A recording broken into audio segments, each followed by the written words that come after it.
Rudo rwako rwaoneswa nekutitambuka nasi, watichengeta usiku, watipa upenyu hutsva. O apo tiri kunamata,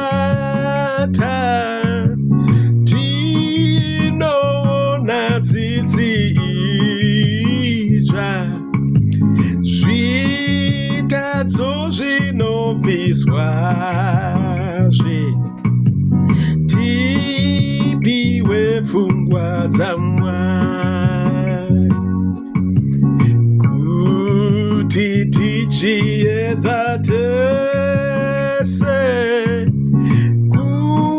kuyerisa basa rese Mwari achatipa zvipo zvokupa semipereko, iwo mabasa emisi yese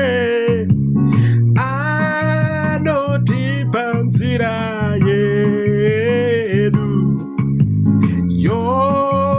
yokuzviramba nenzira yokusvika kuna Mwari. Iwo Mwari nerudo rukuru, tigadzirire kudenga